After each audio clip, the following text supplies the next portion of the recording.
In this video, 3 mistakes that are costing you audience retention and views. And sadly, you might be making all 3 of these mistakes within the first 30 seconds of your video podcast. But don't worry, by the end of this video, you'll be better equipped to hook your audience and keep them engaged. This video is sponsored by Riverside. What is it that makes you tune into a podcast? Maybe it's the host. They always know how to make you laugh. Or maybe they have valuable insights that can improve your life. Perhaps you just feel cozy when you're listening to them. Mistake number 1 is not creating an emotional connection. If creators fail to consider this, they risk not giving the viewer enough of a reason to stick around to watch. This tip is all about feelings. Yeah, we as viewers, we feel something. And we want to feel something when tuning into our favorite podcast. And if we consistently feel good, intrigued, captivated, comforted, whatever it is, chances are high that we're going to stick around for longer and return for new episodes often. Here's an example of how to create an emotional connection.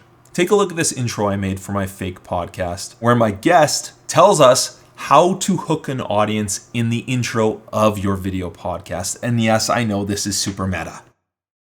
Harness emotion. Yeah. You need to make them feel something. Yes. If you're not using this technique properly in your video podcast intros, your audience is going to click away.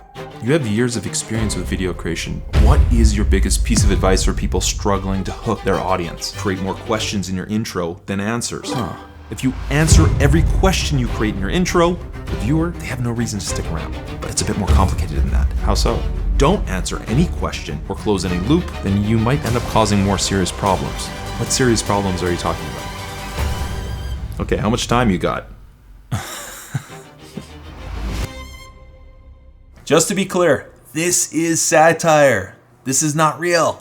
There are a few things I've done with this edit to create an emotional connection. My intention was to evoke emotions. The primary emotions are anger, surprise, disgust, enjoyment or happiness, fear, and sadness. The goal is to give people a reason to care. And these primary emotions, they're hardwired within us. They help us survive, avoid danger, draw us towards things that help us thrive. If you can elicit an emotional response in your viewer, they are primed to better connect to the content.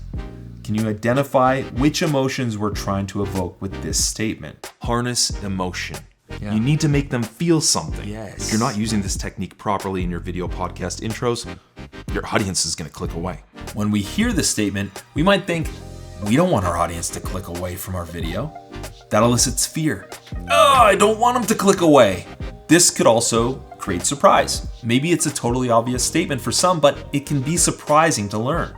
Anger, perhaps. Someone might be angry that they didn't harness emotions in their most recent video and they wasted all that time working on it. And they want to fix the problem for the next time. But this statement also does one other very important thing, leading us to mistake number 2. Mistake number 2 is answering everything in the intro. If you answer everything in the intro, you don't create curiosity, meaning you can lose more of your viewers early on and throughout your podcast, lowering your average view duration. New questions that can arise from your intro creates curiosity. Hopefully the viewer is now emotionally invested into getting answers to these questions. Harness emotion. Yeah. You need to make them feel something. Yes. If you're not using this technique properly in your video podcast intros, your audience is going to click away. Questions that arise from this might be, how do you harness your viewers' emotions? What's the proper way to do this? And are there other things I need to know to keep my audience engaged? So with these questions, we've created open loops, a story started but not finished, and this can keep the audience hooked until they get the answers they're looking for. This is also why it's important to not reveal the full picture right away in your intro. But that being said, you don't necessarily want to leave every question unanswered, because if you do, if the audience is full of questions but doesn't get answers, you may evoke another emotion you do not want your brand to be associated with. Frustration. Frustrate your audience or clickbait your audience, and they will feel their time is disrespected. So throw in 1 or 2 valuable tidbits of information or story to keep them satisfied. Just make sure not to close every loop or your audience will have no reason to stick around. That might look something like, this part of the intro. Create more questions in your intro than answers. If you answer every question you create in your intro, the viewer, they have no reason to stick around. But it's a bit more complicated than that. How so? Don't answer any question or close any loop, then you might end up causing more serious problems. What serious problems are you talking about? In this example, the main question that arises from this statement, why create more questions in your intro than answers, is addressed immediately after this statement. If you answer every question, the audience has no reason to stick around. So that creates some level of satisfaction. But with this final statement, we've created another open loop. How are we possibly causing more serious problems? Again, this statement can evoke fear, and the response might be, well, I don't want to cause serious problems for audience retention. What are these problems and how do I fix them?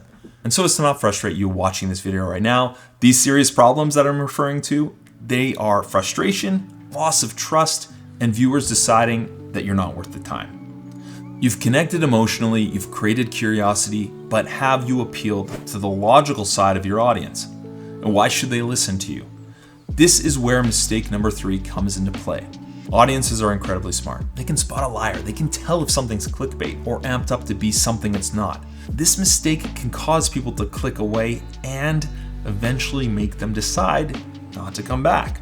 Mistake number 3 is failing to create credibility. Credibility equals trust. You can build trust by being real, genuinely caring about your audience, and sharing your competence. Show your audience your experience or your guest's experience. If you can share credentials, awards, any accomplishments, this can help create trust with your audience. Oh, so this guy actually knows what he's talking about. In this case, the intro is clearly fake. Yes, there are 2 of me in the intro, and for the sake of this video, I had to ham it up a bit as the guest. I do a lot of things, including filmmaking, video editing, freelancing, YouTube content creation, online education, and that's why I'm here, because I have a lot of experience. I'm not a psychologist, but I've worked professionally for years figuring things out.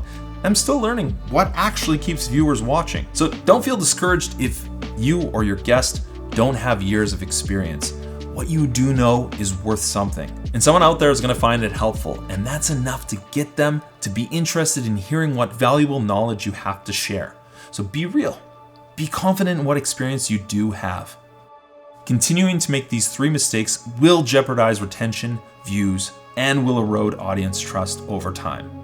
Emotion makes the viewer care in the first place, curiosity keeps them watching, and building trust brings them back again and again.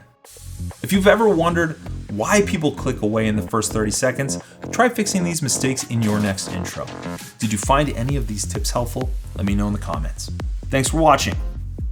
Thank you so much for being with us today. Thank you. And I actually didn't cover the most important part of engaging your audience, which is, you know what? We're kind of out of time, so it's only going to take a minute.